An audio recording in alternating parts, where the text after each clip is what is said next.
Hemos llegado a un punto en nuestra introducción a la clase de liderazgo ministerial donde ahora vamos a dirigir nuestra atención al liderazgo en el contexto del equipo y del grupo, al menos de una manera introductoria. Considerando algunos enfoques para liderar equipos y grupos de manera efectiva, en este punto, vamos a involucrarnos en lo que a veces puede parecer un oxímoron. Este es un concepto de liderazgo de equipo. Ahora, para algunos se sienten bastante cómodos con esto, pero son dos términos que pueden sentirse a veces opuestos.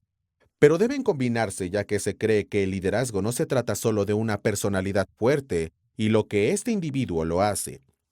Bueno, esta comprensión se debe en gran parte a cómo la gente ha percibido el término liderazgo en el pasado y qué imágenes le vienen a la mente. Si, por ejemplo, el liderazgo consiste simplemente en organizar, planificar, coordinar, dirigir y controlar, entonces quedará claro por qué el liderazgo se trata principalmente de un proceso individual y no de equipo.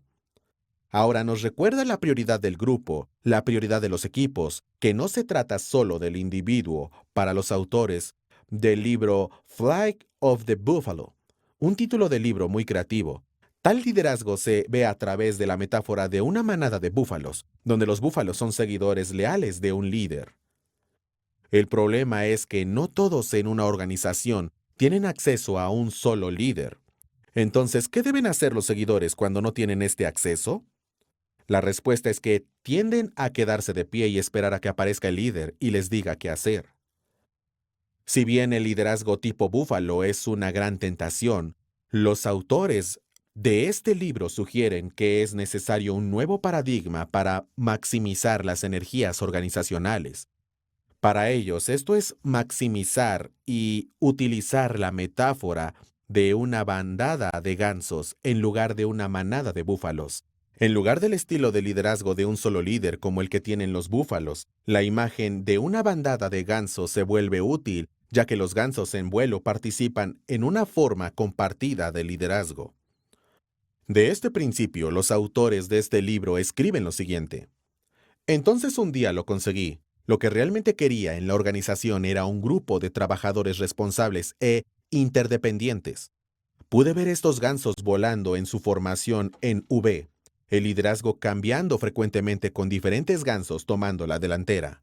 Vi que cada ganso era responsable de llegar a donde fuera que la manada iba, cambiando de roles cuando era necesario, alternándose como líder, seguidor o explorador, y cuando la tarea cambiara, los gansos se convertirían en responsables de cambiar la estructura del grupo para acomodarse, similar a los gansos que vuelan en V, pero aterrizan en olas. Podía ver a cada ganso siendo un líder. Pero ¿cómo puede una organización hacer tal cambio de un liderazgo único tipo búfalo a un liderazgo de equipo tipo ganso, por así decirlo? A menudo debe comenzar con una manada leal de búfalos que escuchan de su único líder una nueva visión para el liderazgo compartido. Pero es importante comprender qué es el liderazgo de equipo y cómo se ven las estructuras y los beneficios de practicarlo para una organización. Bueno, en esta sección, esperamos presentar una descripción de los equipos para alentar una migración similar a la del búfalo a la vida dentro del formato de los gansos. En este punto, vamos a hacer la transición para hablar un poco sobre algunos de los desafíos y beneficios de pasar de este liderazgo estilo búfalo al liderazgo tipo ganso de equipos y grupos.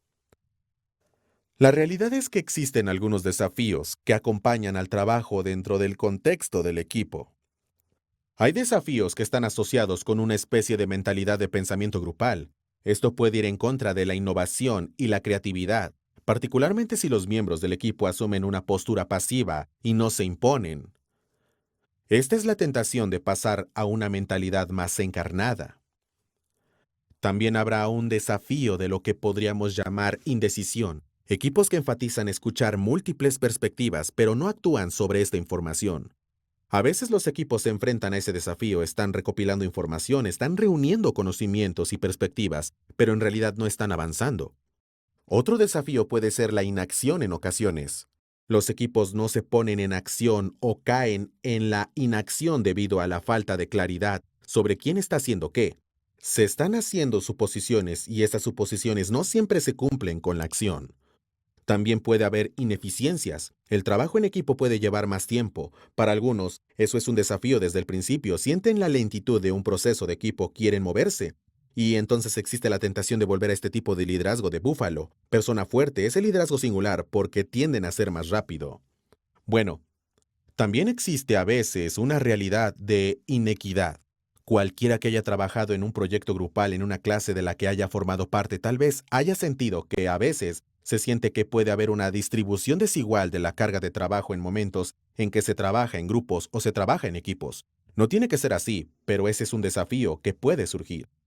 Y puede darse la realidad de que pueden surgir disensiones, argumentos, conflictos, generalmente desconsideración, en ocasiones dentro del contexto del equipo. Así que no queremos ofrecer una descripción endulzada de los equipos. Hay desafíos reales y estos son algunos de ellos a los que los equipos y grupos deben enfrentar en ocasiones. Pero yo diría que estos desafíos no son suficientes para evitar que los líderes presionen en un proceso de trabajo colaborativo en más de la formación en V tipo ganso de cómo el liderazgo puede suceder en el contexto del equipo y del grupo. Entonces, ¿cuáles son algunos de los beneficios que acompañan a los equipos? ¿Por qué vale la pena el esfuerzo y de trabajar en colaboración en nuestras iglesias y en nuestros ministerios y en nuestras organizaciones en general? Bueno, Mans y Sims argumentan algunos beneficios clave que acompañan a esto. Se pueden producir un aumento de la productividad, una mejor calidad de vida laboral para los empleados y seguidores, una reducción de los costos, una reducción de la rotación y el ausentismo, una reducción de los conflictos, una mayor innovación y una sensación general de mejor adaptabilidad y flexibilidad organizativa. Veo que esto proporciona un marco amplio en el que también podemos destacar algunos otros beneficios del equipo. Hay beneficios en torno a los conocimientos y las ideas. Hay beneficios en torno a que el equipo tenga un sentido renovado de coraje. Hay beneficios en términos de poder apoyarse mutuamente en el contexto del equipo. Y también hay beneficios para la tutoría. Permítame resaltar algunas de estas ideas en estas 4 categorías. Para las percepciones e ideas es un contexto para tener creatividad, nuevas ideas que están generando, mayores percepciones, tener múltiples perspectivas que se unen, donde más ideas pueden equivaler a mejores ideas si el grupo se resiste al pensamiento grupal, y si es una oportunidad para aumentar la creatividad a medida que se comparten estas múltiples perspectivas. Bueno, también hay una sensación de aliento y coraje que aparece en el camino.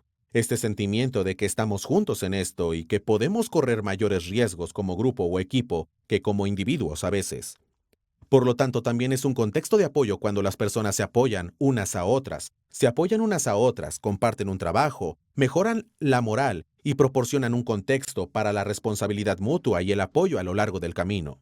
Y la realidad es que a medida que trabajen en equipo habrá personas que tengan más o menos experiencia, y eso proporciona un contexto natural para aquellos que aportan más experiencia a la mesa para orientar a los que tienen menos experiencia, y eso podría ser una tutoría formal o podría ser una tutoría informal, ya que las personas se están recogiendo en el camino de aquellos que han estado en el trabajo un poco más, y pueden ver y aprender en ese contexto orgánico natural. Proporciona una situación en la que puede tener lugar el desarrollo del liderazgo. Así que mi gran resumen en mi mente cuando pienso en los beneficios y desafíos asociados con los equipos es un recordatorio de un proverbio africano. Dice, si quieres ir rápido, ve solo, pero si quieren llegar lejos, vayan juntos. Así es como pienso sobre los equipos. Los equipos y los grupos no son necesariamente la forma más rápida de hacer las cosas, porque se necesita tiempo para construir la cohesión entre un grupo, se necesita tiempo para construir ese espíritu de cuerpo entre un equipo, donde van a producir buenos resultados juntos. Pero el tiempo vale la inversión porque le permite llegar lejos, le permite tener una mayor calidad en el producto final del trabajo que está haciendo juntos como equipo. Pero si el problema es la velocidad, si quiere ir rápido a veces, tal vez solo quiera hacer las cosas usted mismo como líder. Pero si quiere llegar lejos, si quiere tener una alta calidad y si hay mucho en juego, entonces el trabajo en equipo es un mejor enfoque al final del día. Así que, permítame animarle a pensar en estos beneficios y desafíos de los equipos. Y vale la pena esforzarte por superar algunos de estos desafíos para asegurarte de que se está beneficiando de esta perspectiva general de los equipos en su propio contexto de liderazgo.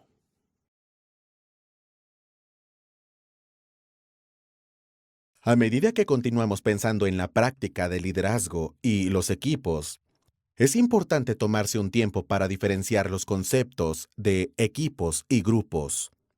A medida que analizamos la dinámica de los equipos líderes, será importante comenzar con la comprensión de algunas de las diferencias esenciales de estas dos áreas. Los equipos y los grupos son diferentes. Defino un equipo de la siguiente manera. Un equipo es una asociación de dos o más personas que comparten un objetivo o meta común, en la que la actividad coordinada entre los miembros del equipo es un requisito para la consecución del objetivo o meta. Hagamos una pausa por un momento y pensemos en algunos de los énfasis clave en esta definición.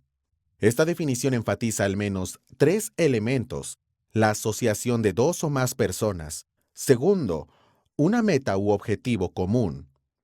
Y tercero, actividad coordinada en la consecución del objetivo o meta. Eso puede parecer un poco básico, pero es importante reconocer esas cosas. Usted, por supuesto, necesita tener dos o más personas, pero no es solo el objetivo de una persona que esté trabajando a través de un proceso de equipo. Es el objetivo que el equipo mismo tiene una propiedad colectiva alrededor. Existe una conciencia de ese objetivo o meta que el equipo persigue. El tercer elemento es realmente la clave. Es el requisito de una actividad coordinada. Puede tener grupos que tengan personas que estén trabajando en múltiples tareas que se unen al final del día, pero tienden a ser objetivos de trabajo individuales que se logran mediante el trabajo individual que ocurre tal vez al mismo tiempo, pero no de manera coordinada. Eso es más una actividad grupal, pero un equipo realmente está esencialmente conectado a esta dimensión coordinada.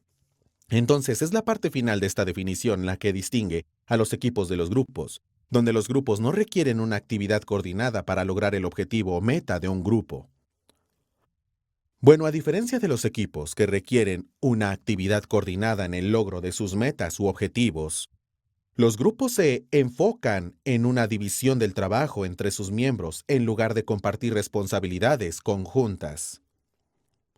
Además, a diferencia de los equipos que requieren una profunda unidad relacional entre los miembros, los grupos solo requieren un nivel mínimo de funcionalidad siempre que exista una gestión básica de conflictos para abordar las posibles diferencias entre los miembros. Además, en contraste con los equipos que brindan responsabilidad por el desempeño a nivel de grupo, los grupos enfatizan la responsabilidad individual por el desempeño. Finalmente, mientras que los equipos se enfocan en la coordinación unificada de esfuerzos a lo largo de un proyecto, los grupos se enfocan en las responsabilidades laborales individuales que generalmente solo se unen hacia el final de un proceso. Entonces, cuando pensamos en algunas de estas amplias diferencias entre grupos y equipos, me gusta pensar en estos 4 puntos principales como puntos de contraste. Mientras que los grupos se enfocan en la división del trabajo, los equipos se enfocan en la coordinación de esfuerzos. Mientras que los grupos se enfocan en la funcionalidad básica, menos la hostilidad y el conflicto, los equipos se enfocan en la profundidad de la unidad relacional. Mientras que los grupos se enfocan en un énfasis excesivo en la responsabilidad individual, los equipos se enfocan en el énfasis en la responsabilidad colectiva. Mientras que los grupos se enfocan en el trabajo individual reunido al final de un proceso grupal, los equipos se enfocan en el trabajo individual y colectivo mezclándose a lo largo de ese proceso en equipo. Es importante hacer estas distinciones al determinar la naturaleza del grupo que está buscando fomentar en su organización. A veces, las limitaciones de los grupos son aceptables y, de hecho, pueden ser más efectivas y adaptarse más eficazmente a las necesidades de la organización para un proyecto determinado. Muchas veces, sin embargo, los equipos son precisamente lo que se necesita para la salud y vitalidad continuas de una organización. En este caso, es importante que se fomenten y desarrollen relaciones significativas entre los miembros del equipo, porque los esfuerzos coordinados requieren que los miembros del equipo puedan confiar entre sí en el proceso de llevar a cabo las metas de su equipo. Ya sea que los equipos o los grupos sean lo más adecuados para las necesidades de una organización, es importante comenzar por comprender la diferencia entre equipos y grupos. La sabiduría del liderazgo requiere una evaluación regular de la organización, sus necesidades actuales y los caminos más efectivos y útiles que son necesarios para satisfacer esas necesidades. Podríamos recordar el proverbio africano que mencionamos anteriormente. Si quieres ir rápido, ve solo, pero si quieren llegar lejos, vayan juntos. Creo que es apropiado cuando pensamos en equipos y grupos también. Los grupos pueden ser más rápidos porque no requiere una coordinación de las actividades tanto como los equipos. Pero, si quieres llegar lejos, dice el proverbio africano, ve juntos. Los equipos requieren más trabajo que los grupos. Los grupos tienden a ser un poco más eficientes en términos de tiempo. Pero los equipos son más efectivos. Hacen el trabajo cuando hay mucho en juego. Bueno, ¿cuáles son algunas de las características de los equipos efectivos? ¿Qué hace que un equipo sea eficaz? En su libro titulado Trabajo en equipo, Carl Larson y Frank Lafasto presentan los hallazgos de su investigación que ayuda a responder esta pregunta central. En su investigación identifican 8 características principales de los equipos efectivos. Aquí está esa lista y hablaremos brevemente sobre cada uno de estos puntos. En primer lugar, hay un objetivo claro y elevado. Segundo, una estructura impulsada por los resultados. Tercero, debe tener miembros de equipo competentes. Cuarto, un compromiso unificado. Quinto, un clima de colaboración. Sexto, estándares de excelencia. Séptimo, apoyo y reconocimiento de principios. Y finalmente, liderazgo basado en principios. Vale la pena mencionar que la característica más importante identificada en la investigación de Larson y Lafasto fue la presencia de un objetivo claro y elevado.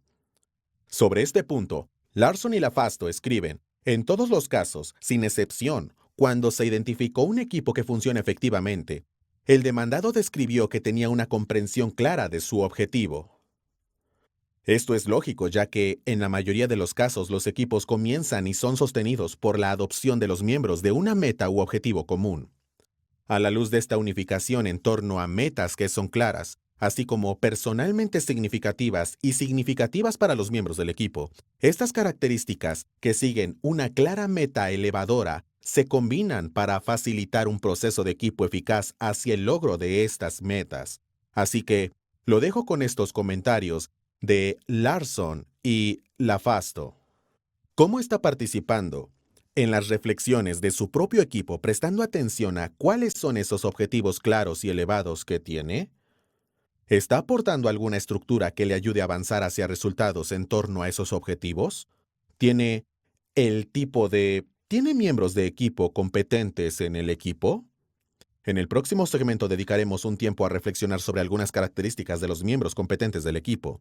¿Existe un compromiso unificado? Personas que están juntos a bordo trabajando hacia este objetivo común. ¿Existe un espíritu de colaboración o hay un espíritu más competitivo que caracteriza al equipo? ¿Qué hay de los estándares de excelencia? ¿Cómo se ve la excelencia para su equipo y la gente? ¿Sabe cuáles son esos estándares?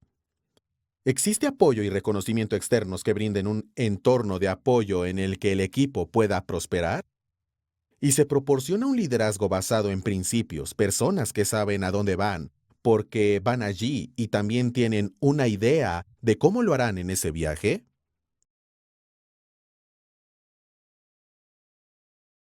En nuestro segmento anterior dedicamos algún tiempo a considerar el trabajo de Larson y Lafasto y algunas de las características de los equipos efectivos.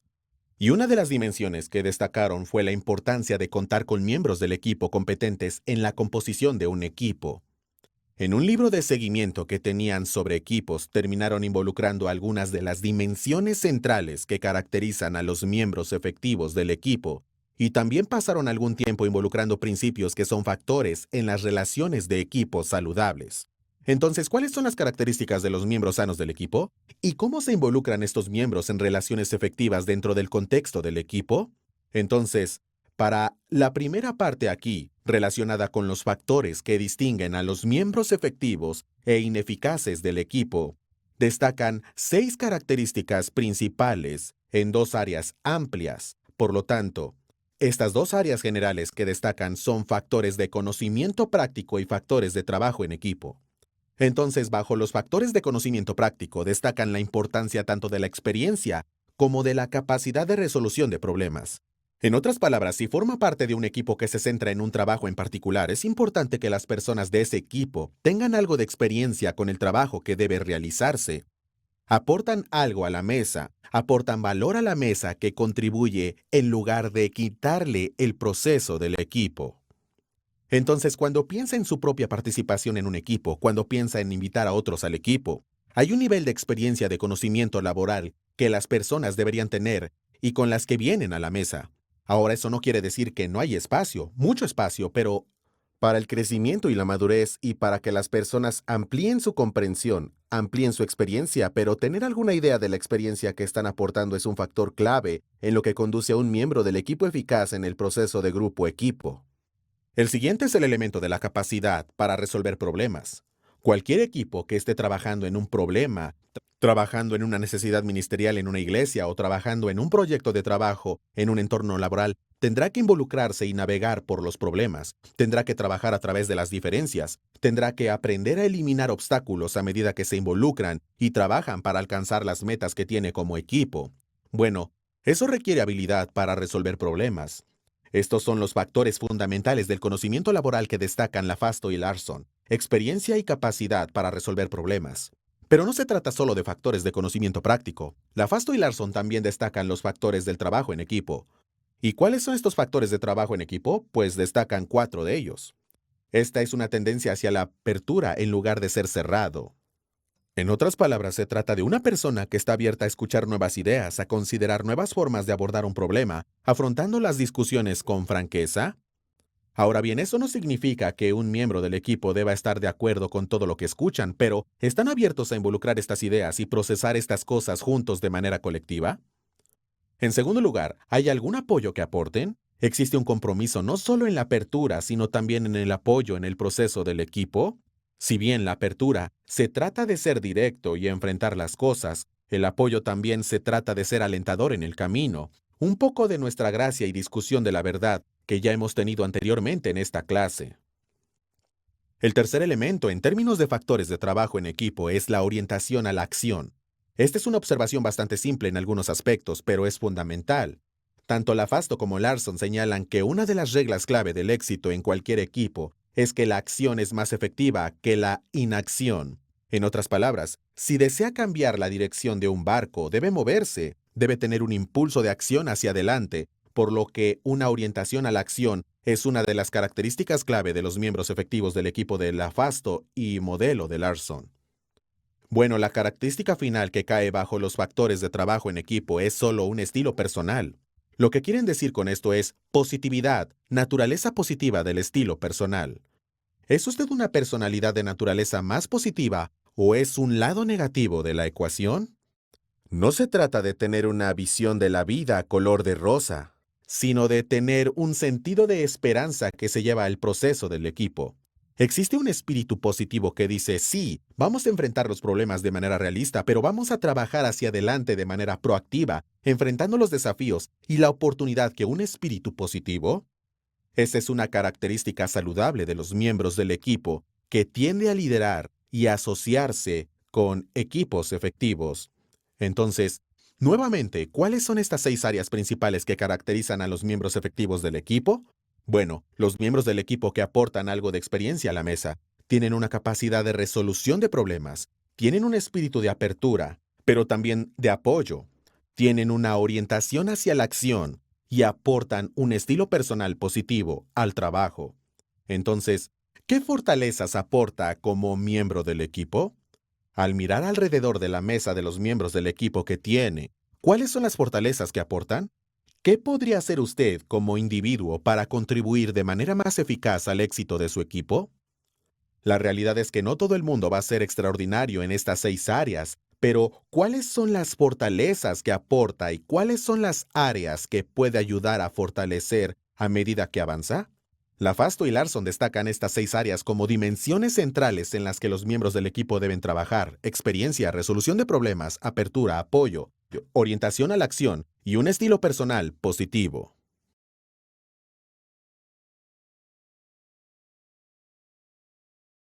Pasamos algún tiempo hablando sobre el trabajo de LaFasto y Larson en torno a lo que hace que los miembros del equipo sean efectivos y resaltamos 6 características principales.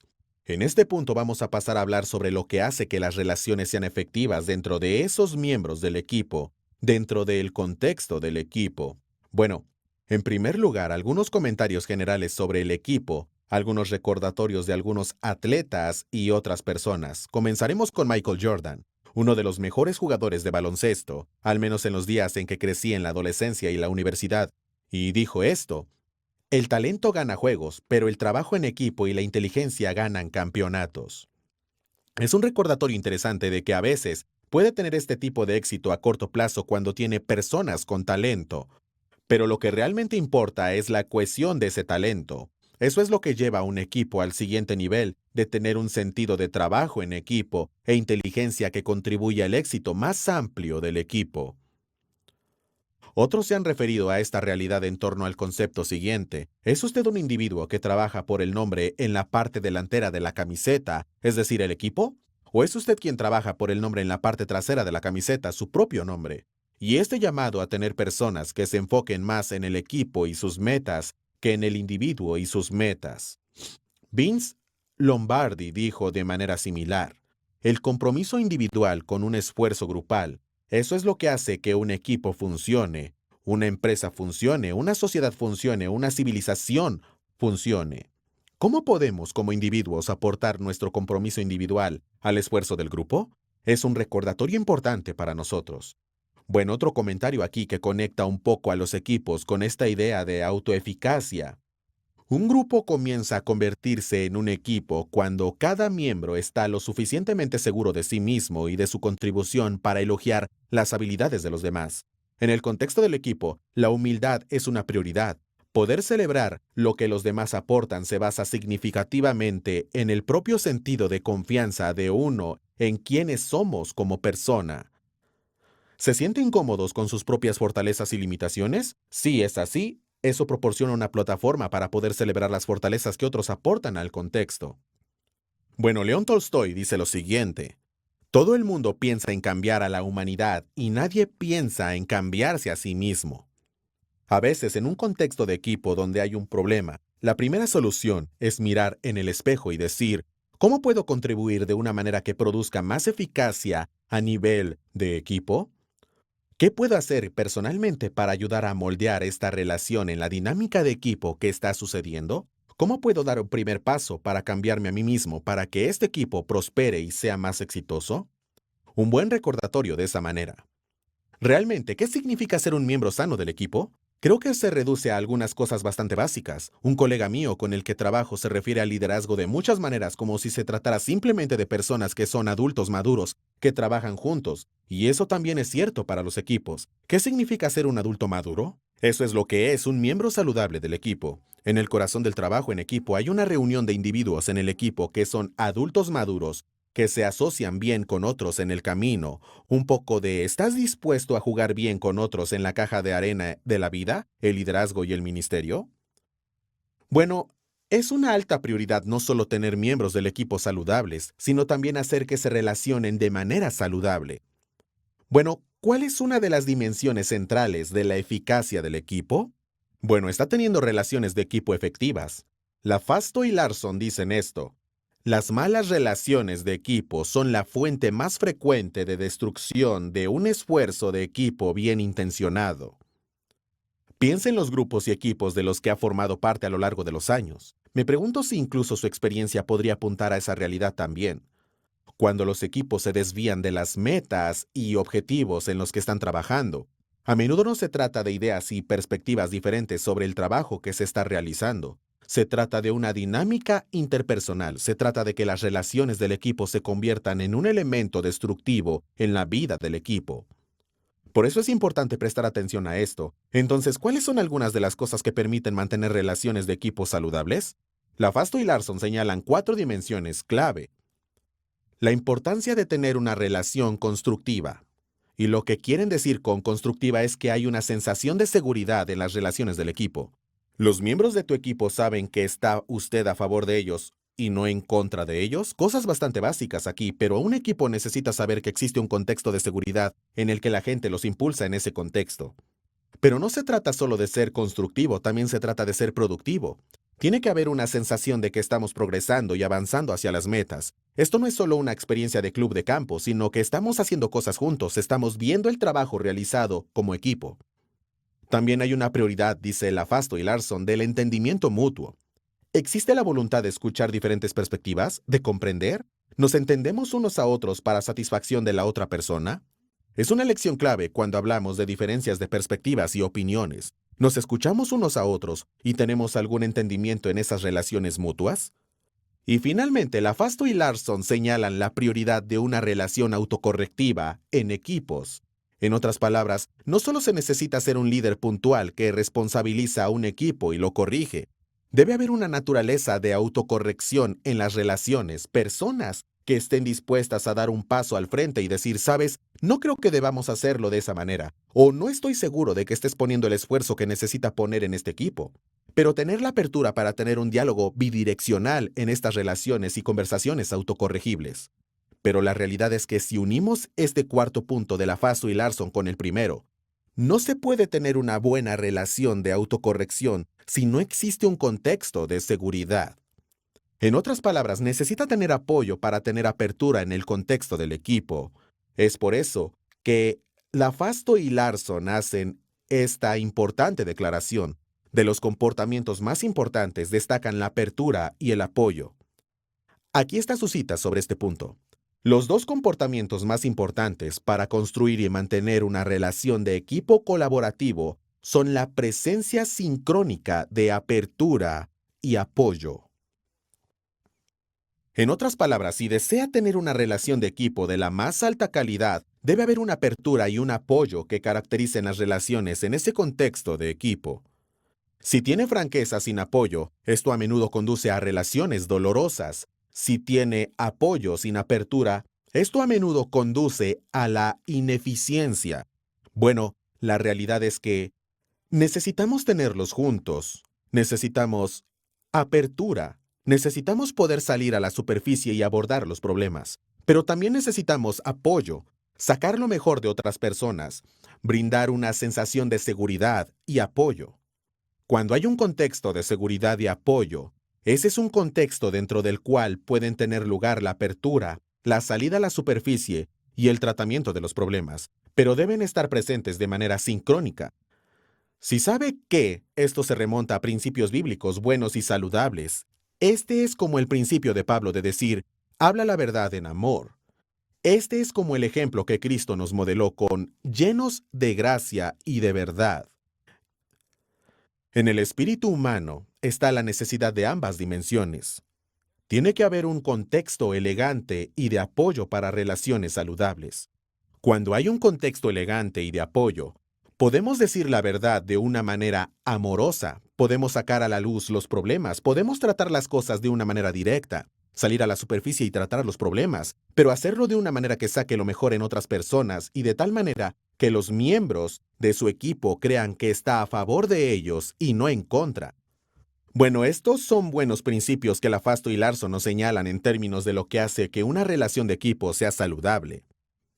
Bueno, un par de puntos más de Lafasto y Larson. Si la apertura y el apoyo son realmente el núcleo de los comportamientos más importantes para los equipos, ¿cuáles son algunos de los mayores desafíos? ¿Qué descarrila a la gente en el camino? Lafasto y Larson dicen esto. Si el camino hacia la colaboración es así de simple, es decir, apertura de apoyo, ¿cuál es el problema? Bueno, el problema es lidiar con la contención. Y hay dos escollos comunes que destacan al lidiar con la contención. Son bastante simples y los involucramos un poco antes cuando hablamos sobre nuestros estilos y orientación de conflictos. Destacan estos dos escollos como contraataque y retirada.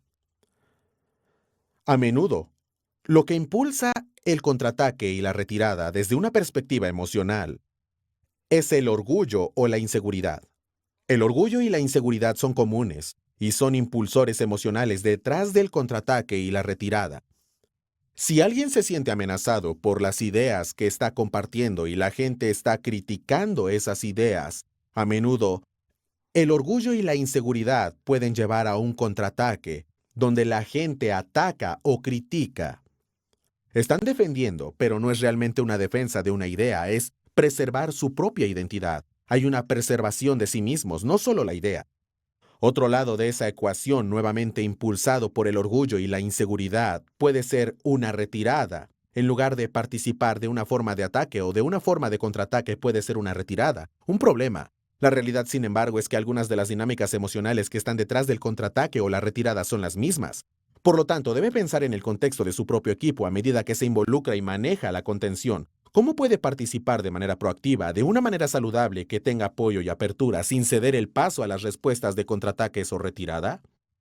Necesitamos mantenernos involucrarnos en las conversaciones. Necesitamos comprometernos en una forma de salud. Y la clave es estar dispuesto a dar y recibir comentarios. Este es el corazón de lo que Lafasto y Larson denominan autocorrección. Señalan que la variable vital es la capacidad de una relación de autocorregirse de forma constructiva. ¿Por qué esto suele ser difícil para muchos equipos?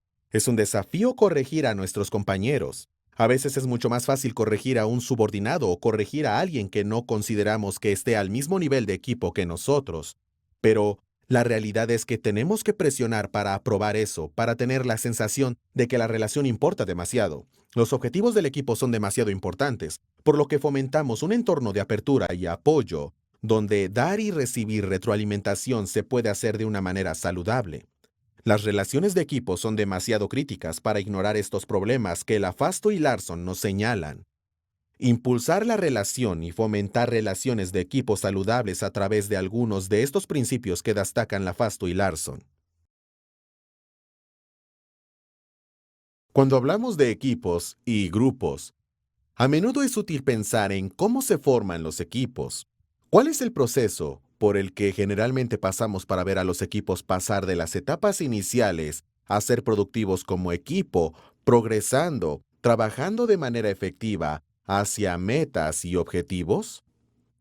Bueno, Tuckman es uno de los teóricos que habla de una secuencia de desarrollo estándar para equipos y grupos, y lo comparte de una manera que es bastante memorable. Estoy usando una especie de formas de participio aquí: formando, asaltando, normalizando y actuando.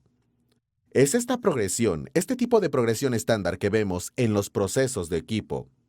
Al principio hay una reunión, hay una unión, una formación del grupo en torno a los objetivos de ese grupo, y ayuda a establecer algunas de las relaciones y comprender quién está alrededor de la mesa. Sé que cuando estoy en un contexto de equipo o en un contexto de grupo en el que apenas nos estamos conociendo, muchas veces la gente comparte alrededor de la mesa quiénes son, cuáles son sus funciones de trabajo, un poco sobre ellos, tal vez incluso personalmente también. Algunos de los tipos de compromisos que rompen el hielo en el contexto del equipo. Ahora bien, si se trata de un equipo con el que se sabe que trabajarán durante una cantidad de tiempo significativa, esa etapa de formación debe tomarse muy en serio. En otras palabras, es un proceso que necesita tiempo y atención. Si se trata de un grupo de ad hoc que puede tener solo una o dos reuniones, es posible que la etapa de formación no sea tan crítica como para tomar mucho tiempo. Sería más bien una introducción de nombres y algunos puntos rápidos sobre quiénes son dentro del contexto de la organización o el ministerio. Pero si se trata de un equipo que trabajara en conjunto durante una cantidad significativa de tiempo, esta etapa de formación es fundamental: conocerse, conocer las fortalezas y limitaciones y lo que aportan a la mesa. Ahora, mientras el equipo se está formando, Tuckman dicen que el segundo escenario principal al que llega un grupo o equipo es el asalto. En otras palabras, inevitablemente a medida que un equipo avanza en su proceso, habrá algunas diferencias de perspectiva, diferencias de opinión sobre cómo el equipo debería trabajar en conjunto o en qué cosas debería centrarse, qué valores guiarán al equipo. Proceso de equipo, muchas oportunidades diferentes para diferencias de perspectiva. Así que argumentan que esta etapa de asalto es el siguiente paso importante en el camino. Esto está trabajando a través de las diferencias, y aparte del material del que hablamos anteriormente con Lafasto y Larson, destaca la importancia de la apertura y el apoyo a medida que llegamos a este proceso de asalto. ¿Cómo damos y recibimos comentarios? ¿Cómo nos escuchamos unos a otros de manera productiva y superamos las diferencias? Bueno, después de formarse y después del asalto es cuando un grupo pasa al escenario de lo que Tuckman llama normalización. Las personas comprenden esas responsabilidades laborales, comprenden su papel en el equipo, comprenden quiénes son sus compañeros de equipo en ese proceso, y llegan a un punto en el que hay un proceso normativo y están progresando bien y avanzando en el trabajo conjunto. Bueno, esto teóricamente se mueve luego a una etapa final de ejecución. Aquí es donde se hacen las cosas, se cumplen las metas, se cumplen los objetivos, se produce el logro y se produce a través del proceso de equipo o grupo. Este es un modelo útil cuando piensa en su propia vida en equipo, formando, asaltando, normalizando y actuando. Pero no siempre es lineal. Debemos recordar que a veces hay nuevos miembros que ingresan a un proceso de equipo. Y si bien puede que no se requiera un proceso de secuencia de desarrollo estándar de la misma manera que un grupo que todos comenzaron juntos, es necesario prestar atención a regresar y volver a presentar a alguien, ayudándoles a aclimatarse al ambiente del equipo, reconociendo que probablemente habrá alguna nueva formación que se necesite, algún nuevo asalto que se necesite, y llegar a una nueva forma con todos esos nuevos miembros que están trabajando juntos. Más adelante en el trabajo de Tuckman, también destacó potencialmente una quinta dimensión, reconociendo que no todos los equipos y grupos van a durar para siempre, y por eso llama a esta etapa final aplazamiento, lo que significa que cuando un grupo ha pasado por un proceso de formación, asalto, normalización y actuación, hay momentos en los que es hora de presionar el botón de reinicio y comenzar de nuevo y continuar ese trabajo. También hay ocasiones para decir, hemos logrado lo que nos habíamos propuesto y es hora de disolver este grupo y avanzar en una nueva dirección, y por eso levantamos la sesión y lo hacemos de una buena manera que celebra el trabajo que se ha realizado y lanza a la gente a otras oportunidades también. El modelo de Tuckman es útil para destacar estos procesos básicos y estándar. Permítame recorrer brevemente la orientación, algunas de las dimensiones alrededor de estas 4 etapas con un poco más de profundidad. En particular, ¿cuál es el papel de un líder dentro de estos contextos? En la etapa de formación se trata de orientación, ayudando a romper el hielo. El papel de un líder en este contexto consiste en facilitar los intercambios sociales. Cuando llegamos al asalto, se trata de conflicto y desacuerdo. ¿Cuál es el papel del líder aquí? Fomentar la participación y sí, sacar a la luz las diferencias. No se trata de esconder las diferencias debajo de la alfombra, se trata de sacarlos a la superficie para que el equipo pueda trabajar a través de esas diferencias y encontrar un lugar saludable de solución y resolución. Normatividad se trata de establecer el orden y la cohesión. El papel del líder aquí es ayudar a aclarar los roles, normas y valores del equipo. El desempeño se trata de cooperación y resolución de problemas, y el rol del equipo aquí consiste en facilitar el cumplimiento de tareas y ver que las metas y los objetivos se cumplan en un proceso de equipo. Bueno, es de esperar que este modelo de 4 etapas y potencialmente de 5 etapas si hablamos de aplazamiento, que destaca Tuckman, sea una guía útil para pensar en las diversas etapas por las que atraviesan los equipos en su proceso de desarrollo. Como líderes y miembros del grupo, debemos prestar atención a estas diferentes etapas y reconocer que los equipos tienen diferentes necesidades según la etapa en la que se encuentra en este proceso de desarrollo.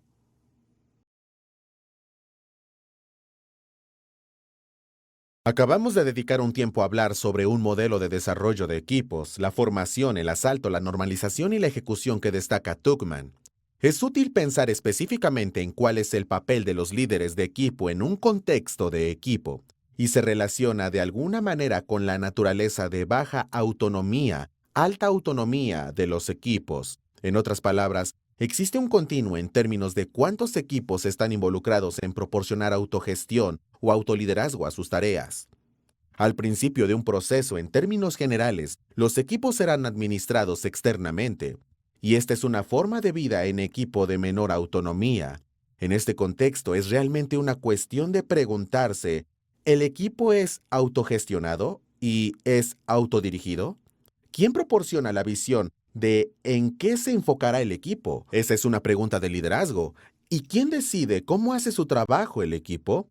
Esa es una pregunta de gestión. Al principio de un proceso de equipo, en términos generales, serán administrados externamente y dirigidos externamente. En otras palabras, fuera del equipo habrá una persona o un grupo que les diga, aquí está el trabajo que necesita hacer, y así es como va a abordar ese trabajo.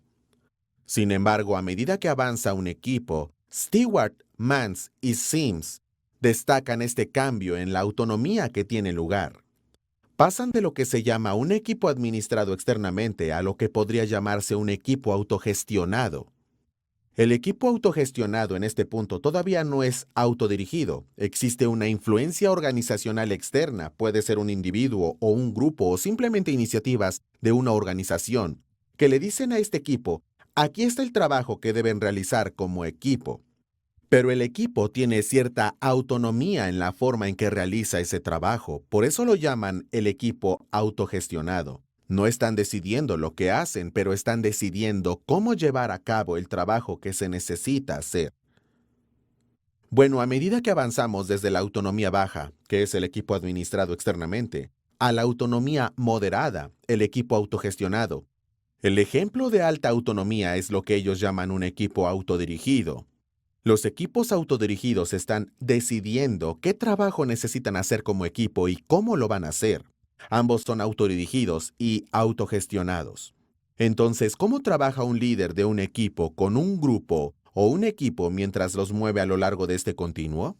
Si la lógica es que queremos llevar a los equipos a un alto sentido de autonomía, donde se puede delegar el trabajo a un equipo y permitirles que sean dueños de las dimensiones de liderazgo y gestión de la vida de su equipo, ¿hay un proceso? ¿Hay un patrón general que podemos seguir para ayudar a liberar a las personas en este proceso? Bueno, de alguna manera también recuerdo nuestra discusión sobre liderazgo situacional. Recuerde, en nuestro compromiso de hablar sobre cómo los líderes y los seguidores pueden relacionarse entre sí de manera productiva, Ken Blanchard señaló la prioridad de hacer la pregunta a los seguidores ¿cuál es su competencia en referencia a una tarea determinada y cuál es su nivel de compromiso en referencia a esa tarea determinada? Bueno, se pueden hacer preguntas similares a un equipo. Entonces, si lo aplicamos no al individuo, sino al equipo, podemos pensar en el liderazgo situacional en torno a ¿cuál es la competencia de este equipo? ¿Saben lo que deben hacer? ¿Tienen competencia en las tareas laborales que deben realizarse? ¿Y cuál es su nivel de compromiso? ¿Están entusiasmados? ¿Están comprometidos? Por tanto, en el liderazgo situacional se trata de que el líder responda situacionalmente a las necesidades del seguidor. Bueno, si aplicamos esa lógica a los equipos es similar. ¿Cómo puede un líder responder situacionalmente a un equipo en referencia a su capacidad, en referencia a su competencia en el trabajo que debe realizarse y también en referencia a su compromiso? Ahora, Stewart, Mans y Sims hablan de este concepto, no lo vinculan explícitamente con la teoría del liderazgo situacional, pero hablan de este concepto en lo que denominan la evolución del papel del líder del equipo. Y al principio de este proceso no llaman a esta persona líder, la llaman supervisor. Y llaman a esta etapa 1 el equipo de puesta en marcha, donde un supervisor está involucrado en un proceso de realmente dirigir, altamente dirigiendo el rol del equipo. Sirven como una autoridad, como un experto, un maestro, solucionador de problemas. Ellos son la persona que le dice al equipo lo que debe hacerse y lo supervisa para asegurarse de que se mantengan concentrados en la tarea en ese nivel inicial. Entonces, en este punto no es un liderazgo colectivo de ninguna manera, es un supervisor individual que está dando instrucciones a un equipo, haciendo que las personas estén en sintonía cuando comienzan. Bueno, a medida que avanzan hacia una segunda etapa, Stewart, Mans y Sims lo llaman el equipo de transición. Y aquí el supervisor ahora se está convirtiendo en una especie de rol del tipo primero entre iguales. Ya no cumplen una función central, son una de esas 5 personas o más que participan en un proceso de equipo y comparten el proceso de autoridad. Todavía tienen una gran presencia en ese equipo, están enseñando, dirigiendo y ayudando al equipo a comprender su función, pero cuando pueden, están comenzando a entregar algo de esa autoridad a quienes los rodean. Pienso en la forma en que Moisés trabajó con Josué y le dio algo de su autoridad a Josué mientras aún estaba vivo. Bueno, este es un proceso de equipo en el que se empieza a ceder autoridad. Tiene una autoridad compartida, está monitoreando, está sirviendo como ayudantes y están siendo un ejemplo, dando ejemplo al equipo, modelando el camino, proporcionando esa influencia idealizada de la que habla la teoría del liderazgo transformacional. Sirven como descendentes y evaluadores, brindan información y ayudan a vincularse con otras dimensiones de la organización. Esta es la etapa 2, lo que ellos llaman el equipo de transición. A medida que pasamos a la etapa 3, ¿cuál es el papel de este líder supervisor? Bueno, ahora realmente están entregando las cosas. Todavía están protegiendo los límites de ese equipo, proporcionando un poco de amortiguación a lo que está sucediendo en las partes externas de la organización, pero están liberando al equipo para que asuma más responsabilidad. Aquí es donde probablemente están entrando de lleno a la fase del equipo autogestionado y quizás incluso comiencen a tocar algunas de las dimensiones autodirigidas, pero principalmente están decidiendo cómo realizar su trabajo. Y el líder en esta función actúa como administrador de límites, como auditor. Están siendo expertos o proveedores de recursos, ayudando a establecer metas, proporcionando información y sirve como un pequeño protector, amortiguador en el camino. Bueno, en la etapa 4, aquí es donde Stewart, Mans y Sims realmente comienzan a llamar a esta persona líder en lugar de supervisor, Y aquí es donde dan un paso atrás por completo y permiten que el equipo no solo se autogestione en este punto, sino que comience a autodirigirse. Están sirviendo. En este punto, el líder está sirviendo como un líder límite, ayudando a este equipo a comprender cómo se relacionan con otros equipos, lo que le permite a este equipo ser muy autónomo en su trabajo, pero manteniendo conexiones con otros equipos y otros grupos que están integrados en la vida de la organización, asegurándose de que sean valores compartidos entre el equipo y la organización en general. Todavía están ahí, todavía están disponibles para el equipo, como entrenador, como campeón, como consejero, para ayudar a proporcionar recursos y apoyo donde sea necesario. Pero realmente se trata de una responsabilidad compartida, ya no es solo el líder quien es responsable. El equipo también es responsable de su estado autónomo y autodirigido. Y Stewart, Mans y Sims llaman a esta etapa 4 el equipo maduro y bien entrenado. Es una guía útil para pensar en cómo trabaja un líder con un equipo para ayudarlos a pasar de este proceso de baja autonomía a alta autonomía. ¿Cómo se mueven de un punto de ser administrados externamente y conducidos externamente a convertirse en administradores y dirigidos internamente? Y para basarse en la teoría del liderazgo situacional segundo de Ken Blanchard, aquí es donde un líder puede delegar completamente en un equipo y verlos prosperar y prosperar, ya que ahora son altamente competentes como equipo y también están altamente comprometidos con las tareas que necesitan ser hechos también. Hemos estado analizando varios modelos que ayudan a comprender cómo los equipos pueden moverse a un lugar de mayor autonomía y madurez en su vida, pasando a este punto de un equipo bien entrenado. Y el líder tiene un papel clave de desempeñar para ayudar a un equipo a crecer en su competencia y compromiso para que puedan liberarse por completo por ser autodirigidos y autogestionados, avanzando hacia los importantes resultados y metas que tienen como comunidad. Me gustaría continuar con nuestra conversación sobre equipos y liderazgo de equipo, destacando algunos modelos que son herramientas que podemos tener mientras pensamos en el liderazgo en el entorno de la situación del equipo. Uno de ellos es llamado modelo de liderazgo de equipo por Kogler Hill. Esto se identifica y encuentra en un libro de Peter Nordhaus sobre teoría y práctica de liderazgo. Este modelo ofrece una descripción general del pensamiento a fondo. ¿Qué debe hacer un líder? ¿Cuáles son las decisiones que se deben tomar cuando ocurre un problema en el equipo? Cuando pensamos en el diagnóstico organizacional o cuando pensamos en el diagnóstico del equipo, es cuando hay un problema, cuando hay un tema que se debe enfrentar o se debe tomar una decisión. Hay algunas decisiones críticas que un líder tiene para participar en ese proceso. Y algunas de esas decisiones que deben tomarse son: ¿cuál es el nivel de intervención? En primer lugar, si surge un problema en un equipo, debe hacerse la pregunta: ¿es este un problema que debo solucionar o un problema que solo necesito monitorear como líder o es un problema por el que me necesito guiar? Y ese es un primer paso importante. Si estamos actuando sobre cosas que realmente están en el nivel de monitoreo, puede verse como una especie de intromisión o convertirse en un microgestor. No queremos eso, pero tampoco queremos estar en un lugar de inacción. Cuando hay un problema que debe abordarse, ¿cómo intervenimos adecuadamente? Así que esa es una primera pregunta importante. ¿Se trata de un problema de supervisión o es un problema de acción? La siguiente decisión de la que hablan en este modelo es la importancia de investigar cuál es el nivel de intervención. Y lo que quieren decir con esto es que si hay un problema con el equipo, debemos preguntarnos: ¿es este un problema interno del equipo relacionado con tareas que se están realizando o problemas relacionales dentro del contexto del equipo? ¿O es un problema relacionado con el entorno externo?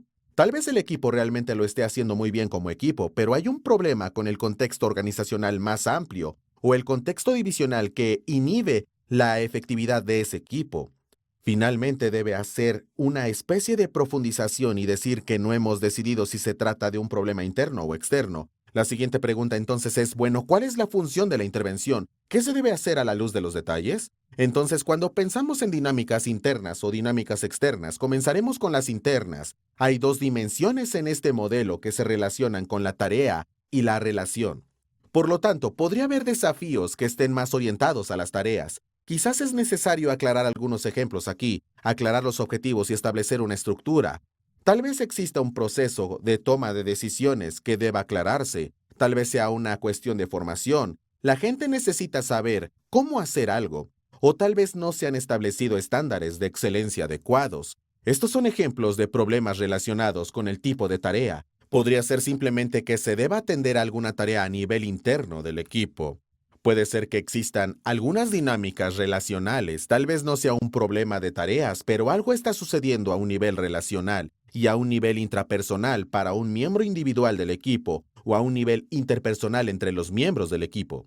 Si es de naturaleza relacional, el modelo indica que aquí algunos de los ejemplos son tal vez se necesite coaching, tal vez haya más énfasis en la colaboración que se necesita, quizás manejo de conflictos o diferencias, tal vez construyendo más compromiso, tal vez haya alguien al margen que necesite una infusión de compromiso en su trabajo y una discusión sobre eso.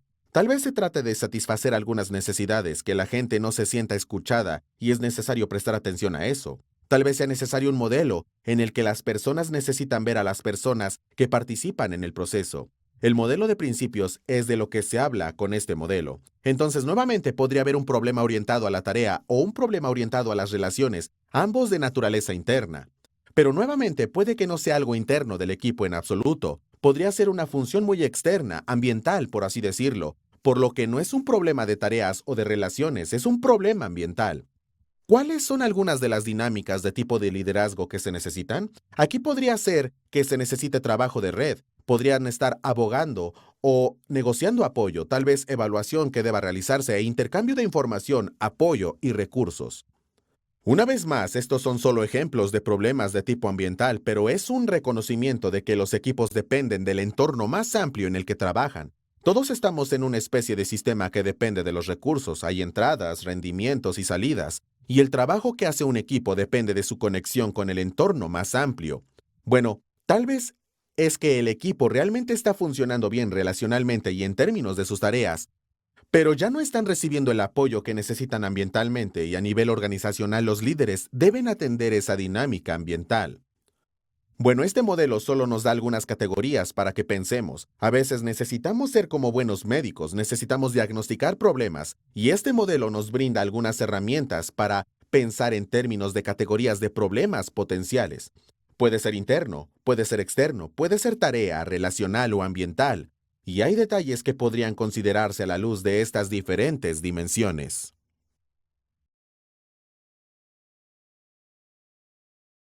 A medida que continuamos hablando de equipos, estoy destacando algunos modelos, algunas herramientas que pueden ser útiles para los equipos y los líderes de equipo, ya que consideran el trabajo importante que debe realizarse dentro del contexto del equipo.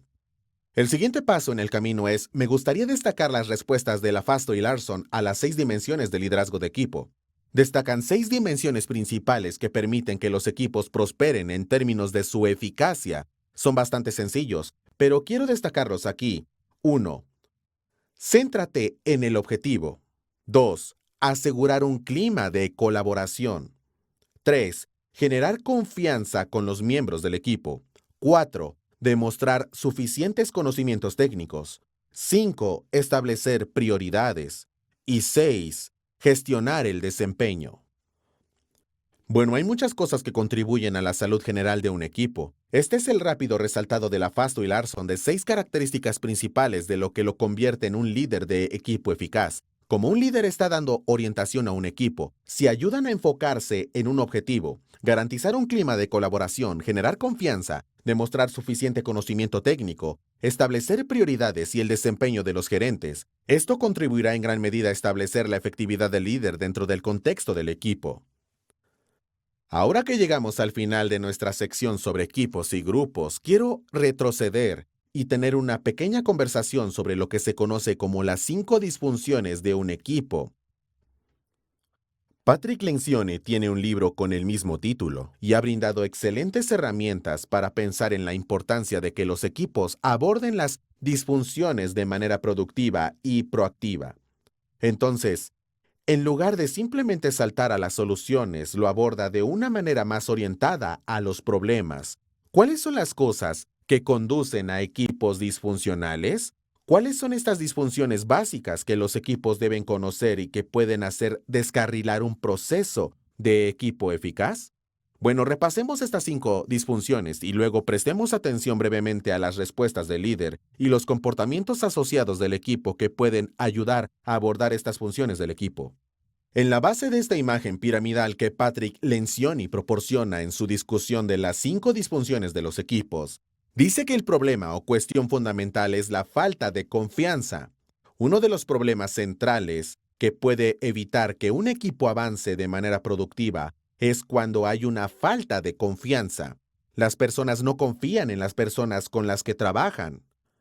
Los equipos no deben ser entornos políticos. Eso es para otras dimensiones de la vida organizacional. Los equipos deben estar en un entorno no político. Necesitan trabajar juntos de manera productiva y eso comienza con una base de confianza. Entonces, ¿cómo nos involucramos de una manera que se ocupa de la ausencia de confianza? Bueno, Patrick Lencioni dice que prácticamente hablando, esto comienza cuando los líderes están dispuestos a ser vulnerables. En otras palabras, no solo tienen una presencia pulida todo el tiempo, sino que realmente se involucran de manera auténtica con sus equipos. El equipo necesita saber que las personas que están en su equipo y la persona que dirige su equipo es alguien que está dispuesto a ser vulnerable. Esta es una de las dimensiones centrales que ayuda a generar confianza en el entorno del equipo. Ahora, la ausencia de confianza es una especie de base, por así decirlo, de estas 5 disfunciones, y debido a la ausencia de confianza, es necesario que haya una construcción significativa de simpatía y confianza entre los miembros del equipo. Bueno, a medida que se construye la confianza, existe una plataforma sobre la cual pasamos a la segunda disfunción y es el miedo al conflicto. Una vez que se ha abordado la confianza, esto puede conducir a la realidad de un conflicto entre nosotros. En la mayoría de las relaciones en general, pero en los equipos en particular, siempre habrá algún elemento de conflicto relacional o sustantivo. Entonces, la pregunta no es si hay diferencias de perspectiva o si hay un conflicto. El problema es si ese conflicto surge a la superficie para poder abordarlo. Entonces Lencioni ve que una de las disfunciones centrales de un equipo es tener miedo de ir allí, miedo a ese conflicto. Y dice que la responsabilidad de un líder a la luz de la disfunción es la mía por el conflicto. Poder decir, ¿sabes qué? Creo que aquí tenemos alguna diferencia de perspectiva. Hablemos de estas diferencias. De hecho, usa algunas de las metáforas de la industria cinematográfica diciendo, lo realmente bueno y lo que hace que un guión funcione es cuando en realidad se siente algo de tensión, se siente algún conflicto y a veces intentamos silenciar las cosas realmente buenas en un entorno de equipo. El problema en los equipos no es el conflicto. El problema no es saber cómo abordar el conflicto de forma productiva. Bueno, dice que tenemos que ser personas en un entorno de equipo. Una vez que se ha establecido la confianza, debemos ser personas que presionen, enfrenten el conflicto y de hecho exijan un debate. Necesitamos escuchar diferencias de perspectiva. Pero no lo dejamos ahí, no solo dejas diferencias de perspectiva. Es necesario pasar a su tercera etapa, que es lidiar con la falta de compromiso. Porque la realidad es que una vez que ha ocurrido el debate, una vez que ha habido diferencias de perspectivas, una vez que la gente ha entablado un diálogo sólido, a veces podemos dejarlo en diferencias de perspectiva.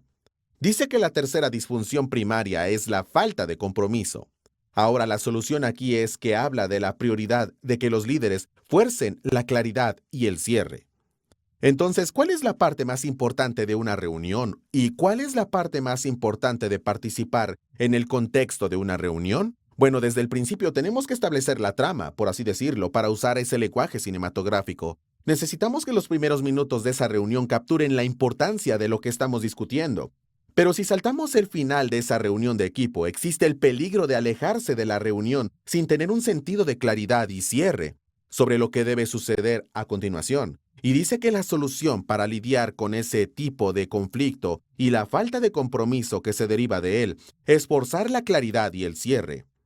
Entonces, si tiene una reunión de 45 minutos o una reunión de 1 hora con su equipo o grupo, está usando los últimos 5 o 10 minutos para decir muy bien de qué hablamos y qué decisiones estamos tomando y cómo avanzamos a la luz de esto.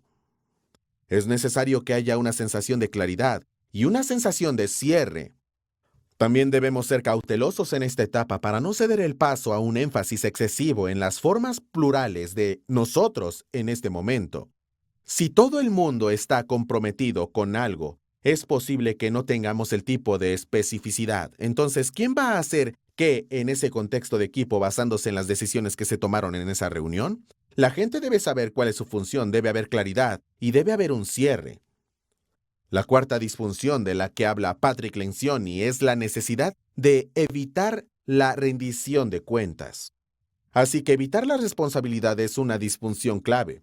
Podría haber un entorno en el que se establezca la confianza, podría haber un contexto en el que las personas estén involucradas en un conflicto, incluso podrían llegar al punto de comprometerse con las decisiones que deben tomarse, pero ¿se evita la rendición de cuentas sobre la base de los compromisos que se hicieron? En este contexto dice que la responsabilidad primordial de un líder es enfrentar problemas difíciles. Debe haber una responsabilidad mutua por el comportamiento y el desempeño. Si recuerda algunas de nuestras conversaciones del material de LaFasto y Larson, hablaron sobre la prioridad de una relación de autocorrección en equipos. Este es el concepto similar de Patrick Lencioni está participando.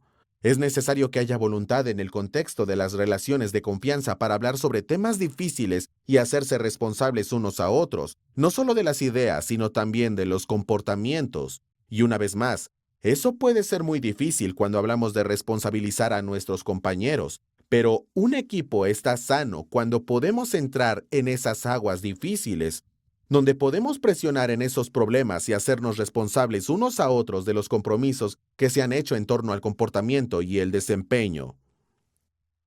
La disfunción final de la que habla Patrick Lencioni es la falta de atención a los resultados. Ahora esto como un trampolín, un poco alejado de esta idea de responsabilidad. Si estamos dispuestos a enfrentar problemas difíciles y hacernos responsables unos a otros, eso significa que debe haber atención a los resultados. Y el líder aquí y el equipo en su conjunto responden a esto enfocándose en los resultados colectivos, avanzando hacia resultados que necesita hacerse en un contexto de equipo. Entonces, ¿dónde se encuentra su equipo a la luz de algunas de estas disfunciones? ¿Hay falta de confianza? ¿Existe el miedo al conflicto? ¿Falta de compromiso? ¿Se evita la responsabilidad? ¿Hay falta de atención a los resultados? Bueno, Lencioni recomienda a este diagnóstico. Él da la receta para ser vulnerable y generar confianza.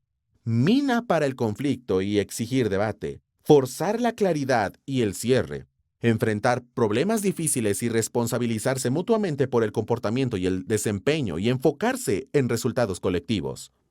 Espero que algunas de estas herramientas, tanto de Lencioni como más allá, sean útiles a la hora de pensar en su papel dentro del contexto del equipo.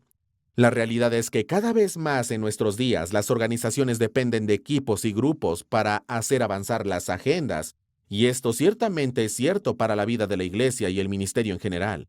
¿Cómo está involucrando a los equipos de manera productiva? ¿Está trabajando con equipos para ayudarlos a prosperar de una manera que los lleve a su eficacia y éxito en el entorno de liderazgo de su ministerio?